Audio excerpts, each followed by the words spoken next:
साथियों जय हिंद। बहुत सारे बच्चे इसको लेकर परेशान थे कि सर पेपर कैसा होगा कैसा नहीं होगा। तो साथियों आयोग ने तो एक बहुत ही स्ट्रिक्ट रूल लगाया हुआ है कि आप क्वेश्चंस तो बिल्कुल नहीं बता सकते हो कि कौन सा आया है। बट हाँ, हम आपको ये जरूर बता सकते हैं कि पेपर का लेवल क्या था, कट ऑफ क्या रहेगी। ये सारी चीजें हम अभी डिस्कस करते हैं। साथियों आपने बहुत सारी वीडियोस देखी और बहुत सारे टीचर एक बोल रहे हैं कि पेपर बहुत आसान था। साथियों बाहर से पेपर आसान ही सारे लगते हैं, जब हम एग्जाम में बैठे होते हैं वहां हमें ये पता चलता है, जब उसका प्रेशर आता है ना पेपर का, तब हमें समझ में आता है कि पेपर क्या था। अब एक बात अगर हम करते हैं तो पेपर का क्या था लेवल साथियों, वो ठीक था, बहुत हाई फाई लेवल नहीं था। जो हम पढ़ते हैं एक्चुअल में पेपर इस बार वही आया हुआ था। ऐसा नहीं है कि कुछ भी कहीं से उठा के दे दिया।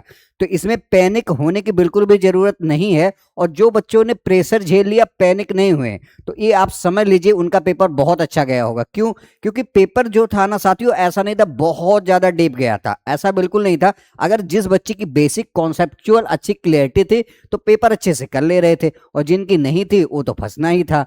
तो आप ये मत मान के चलिए कि नहीं पेपर बस हलवा था, ऐसा नहीं। अगर पेपर आसान था तो कट ऑफ रेज होनी ही है।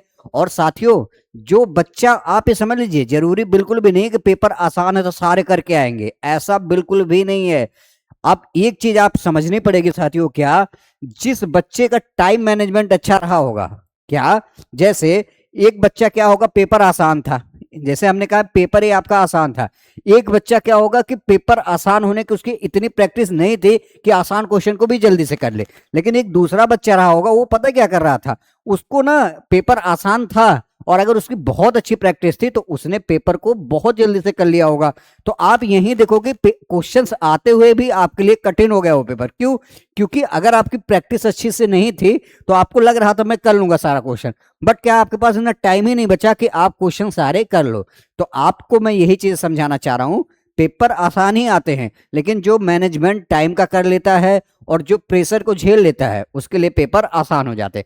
अब जो सबसे ज्यादा डिफरेंस आपके पेपर में पैदा करने वाला है साथियों, वो कौन सा टॉपिक है? जैसे मैं बात कर रहा हूं आपकी, एक है आपका मैथ्स, और एक है आपका रीजनिंग, और एक है आपका क्या है, जीके जीएस।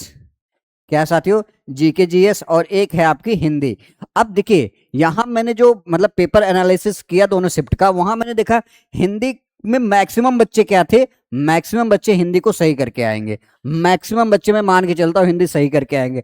मैक्सिमम बच्चे मैथ सही करके आ रहे हैं, मैक्सिमम बच्चे रीजनिंग सही करके आ रहे हैं। बट देखिए सिलेक्शन उसी का होना है जिसकी पकड़ जीके जीएस में ज्यादा है, क्योंकि ये एक ऐसा पोर्शन है साथियों जहां सारे बच्चे फंसते हैं।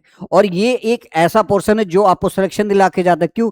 क्योंकि इसमें जिसने 5 से 8 क्वेश्चन प्लस का लिया वो मेरिट में आ जाएगा, इसमें नो डाउट। क्योंकि मैथ, रीजनिंग, हिंदी मैक्सिमम बच्चों की सही होती ही है। और आपको ये दिमाग में सेट करना पड़ेगा कि जिसकी जीके जीएस पे अब सारे बच्चे खुश हो जाए, क्योंकि जिसकी इस पे अच्छे से पकड़ हुई वो समझ लीजिए फाड़ के काम किया होगा और उसका सिलेक्शन होना कंफर्म है।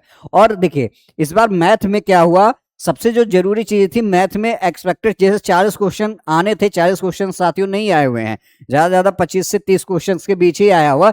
इसमें 10 क्वेश्चन तो रीजनिंग के ही डाल दिया है, तो आप देखोगे 50 क्वेश्चन तो रीजनिंग के हो गए। तो यही मैं कह रहा हूं क्या, कि जिस बच्चे का जीके जीएस पे अच्छी पकड़ है वो समझ लीजिए अपने आप को श्योरिटी मान के चले।